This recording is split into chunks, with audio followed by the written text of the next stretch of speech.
প্রিয় শিক্ষার্থী বন্ধুরা, আসসালামু আলাইকুম। আমরা আসলে গতকালকে 1 থেকে 5 পেজ পর্যন্ত কমপ্লিট করেছি। তো আমি আগেও বলেছি, রসায়ন শিক্ষার ক্ষেত্রে, রসায়ন বোঝার ক্ষেত্রে বই রিডিং পড়ার কোনো বিকল্প নাই। অতএব আমাদেরকে অবশ্যই বইটি ভালোভাবে রিডিং পড়তে হবে। তো আজকে আমরা 1.2 রসায়ন পরিধি বা ক্ষেত্রসমূহ, দ্য স্কোপ অফ কেমিস্ট্রি, এই বিষয়টি আমরা এখন আলোচনা করব, প্লাস পাশাপাশি একটু রিডিং পড়ব। শুরু করা যাক। যেখানে পদার্থ আছে সেখানেই রসায়ন আছে। কি গুরুত্বপূর্ণ একটা লাইন দেখছো, যেখানে পদার্থ আছে সেখানেই রসায়ন আছে। বায়ুমণ্ডলে বিভিন্ন গ্যাসীয় পদার্থ থাকে।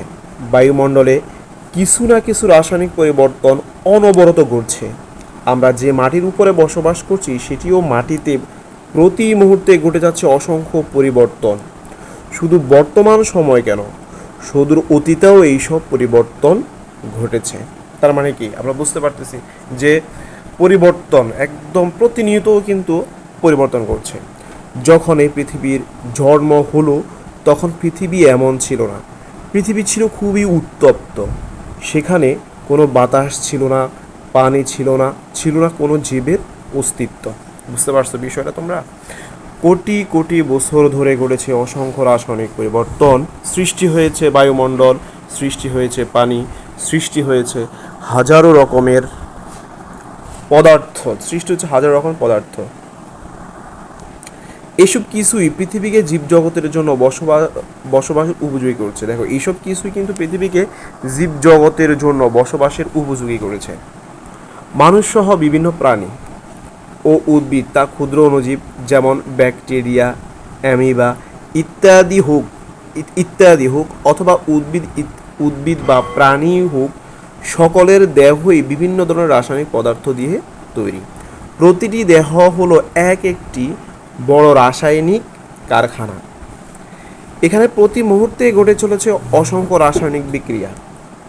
সভ্যতার অগ্রগতির সাথে সাথে মানুষ বিভিন্ন পদার্থের মধ্যে রাসায়নিক বিক্রিয়া ঘটিয়ে তৈরি করে চলেছে আমাদের ব্যবহারের জন্য বিভিন্ন সামগ্রী। যেমন, তুমি যে জামা কাপড় পরছো, যে পেস্ট দিয়ে দাঁত পরিষ্কার করছো, যে চিরুনি দিয়ে চুল আঁচড়াচ্ছ বা ত্বকে যে কসমেটিক্স ব্যবহার করছো, তা সবই রসায়নের অবদান। বুঝতে পারছো শিক্ষার্থী বন্ধুরা, যে রসায়ন কী কী কাজে ব্যবহার হচ্ছে, সারাটা দিন সারাটাক্ষণ আমাদের কি গুরুত্বপূর্ণ কাজগুলো পালন করতেছে আমরা আরেকটু জানি।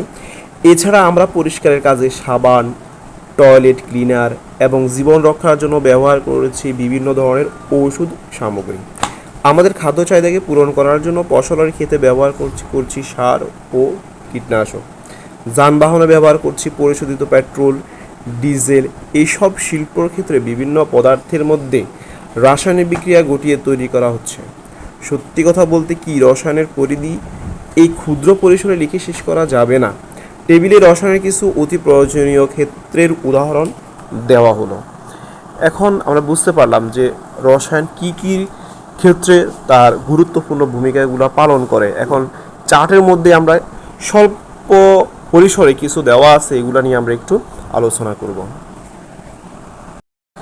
বায়ু, আমরা দেখো বস্তু পদার্থ, তার বস্তু পদার্থ উপাদান, উৎস রাসায়নিক পরিবর্তন। প্রথম আমরা বায়ু সম্পর্কে জানবো। কী সম্পর্কে জানবো? বায়ু কিন্তু একটা মিশ্র পদার্থ, ঠিক আছে? দেখো, প্রধানত নাইট্রোজেন ও অক্সিজেন। বায়ুর প্রধান যে উপাদানটা আমরা কিন্তু আমাদেরকে কিন্তু বলা হবে যে বায়ুর প্রধান উপাদান কী, তাহলে আমরা বলবো নাইট্রোজেন ও অক্সিজেন। উৎস রাসায়নিক পরিবর্তন, আমরা শ্বাস নেওয়ার সময় যে বায়ু গ্রহণ করি সে বায়ুর অক্সিজেন শরীরের ভেতরে বিয়োজিত, মানে ডিকম্পোজড খাদ্য উপাদানের সাথে বিক্রিয়া করে শক্তি উৎপাদন করে। এক্ষেত্রে নাইট্রোজেন লঘুকরণের মাধ্যমে বিক্রিয়ার তীব্রতাকে নিয়ন্ত্রণ করে খাদ্য। আমরা এই ক্ষেত্রে নাইট্রোজেন লঘুকরণের মাধ্যমে বিক্রিয়ার তীব্রতাকে নিয়ন্ত্রণ করে কে? খাদ্য। খাবারের পানি, আমরা যে খাবারের পানিটা খাই, এটা পানি সহ বিভিন্ন খনিজ লবণ, এখানে উপাদান আছে, পানি সহ বিভিন্ন খনিজ লবণ থাকে খাবারের পানির মধ্যে। জীবের শরীরে বেশিরভাগই পানি। শরীরে বিষাক্ত পদার্থ এই পানিতে দ্রবীভূত হয়ে প্রস্রাব ও ঘামের সাহায্যে শরীর থেকে বের হয়ে যায়। খাবারের পানিতে পানি ছাড়া বিভিন্ন ধরনের খনিজ লবণ যেমন ক্যালসিয়াম, ম্যাগনেসিয়াম ইত্যাদি ধাতুর লবণ থাকে, যা আমাদের শরীরের জন্য বিশেষ উপকারী। শরীরে পানির স্বল্পতা ডিহাইড্রেশন হলে মানুষ মারা যেতে পারে। ওলা উঠা বা কলেরা রোগে মানুষের মৃত্যুর এটি মূল কারণ। আগের দিনে কিন্তু যখন ডিহাইড্রেশন হতো বা পাতলা পায়খানা হতো মানুষ কিন্তু জানতো না, মানুষ মনে করতো যে পানি খাওয়ালে আরও বেশি হয়, এই জন্য মানুষ অনেক সময় দেখা গেছে পানিও খাওয়াইতো না, তখন মানুষ কিন্তু পানির কারণেই মানুষ মারা যেত। এবার আসো আমরা সার সম্পর্কে জানবো, যে সারের যে উপাদান সেটা হচ্ছে নাইট্রোজেন, অক্সিজেন, কার্বন, ফসফরাস। আমরা যেমন খাবার খাই তেমনি উদ্ভিদেরও খাবারের প্রয়োজন হয়। বুঝতে পারছো বিষয়টা? উদ্ভিদের খাবারের উদ্ভিদের খাবারের প্রধান উপাদান হলো নাইট্রোজেন, অক্সিজেন, ফসফরাস, কার্বন ইত্যাদি। মানে আমরাও তো খাবার খাই, তেমন উদ্ভিদও কিন্তু খাবার খায়। তো উদ্ভিদের খাবারের প্রধান উপাদানগুলো তোমরা এখনই জানতে পারছো, সেটা হচ্ছে নাইট্রোজেন, অক্সিজেন, ফসফরাস, কার্বন ইত্যাদি। এগুলো উদ্ভিদ মাটি থেকে সংগ্রহ করে। তাছাড়া বিভিন্ন সারে এইসব মূলের যোগও থাকে, অর্থাৎ জমিতে যখন তুমি সার প্রয়োগ করো, উদ্ভিদ কিন্তু ওই সার থেকেও কিন্তু এগুলাকে কী করতে পারে, গ্রহণ করতে পারে। যাই হোক, আমরা কিন্তু রাসায়নিক কিছু ক্ষেত্র, যে উৎস এবং রাসায়নিক পরিবর্তন সম্পর্কে জানলাম। আরও কিছু আমরা জানবো, যেমন সপ্তম ফেজে রয়েছে। এরপরে হচ্ছে কাগজ, সেটা আছে কি সেলুলোজ। এর আগে আমরা আরেকটা বিষয়ে কথা বলে নিই, সেটা হচ্ছে সারের মধ্যে কিন্তু কি থাকে, ক্যালসিয়াম, ম্যাগনেসিয়াম এবং পটাশিয়ামও কিন্তু থাকে। যেমন আমরা একটু দেখাই, সেটা হচ্ছে ক্যালসিয়াম থাকে, ম্যাগনেসিয়াম থাকে, পটাশিয়াম থাকে। তাই বিভিন্ন ধরনের সার উদ্ভিদ প্রয়োজনীয় পুষ্টি উপাদান করে, ফলে ফসলের উৎপাদন ভালো হয়। এবার আমরা কাগজ সম্পর্কে জানবো।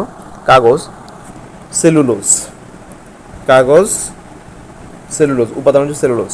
তো কাগজ আবিষ্কার মানব সভ্যতাকে এক অনন্য অবদান। আমরা যে কাগজটা লিখি আর কি, যে কাগজগুলোতে লিখি, ওই কাগজ সম্পর্কে কিন্তু বলা হচ্ছে যে কাগজ আবিষ্কার মানব সভ্যতার এক অনন্য অবদান। যেমন বাঁশ, আখের ছোবড়া ইত্যাদি প্রচুর পরিমাণে সেলুলোজ থাকে। কাগজ তৈরির কারখানায় এই সমস্ত বস্তুকে রাসায়নিক বিক্রিয়ার মাধ্যমে প্রক্রিয়াকরণ করে কাগজ তৈরি করা হয়। তার মানে আমরা কাগজের মূল উপাদান কিন্তু, যে আমরা যদি বলি যে কাগজের মূল উপাদান কি, সেটা হচ্ছে কিন্তু মূলত সেলুলোজ। তো আজকে এই পর্যন্তই।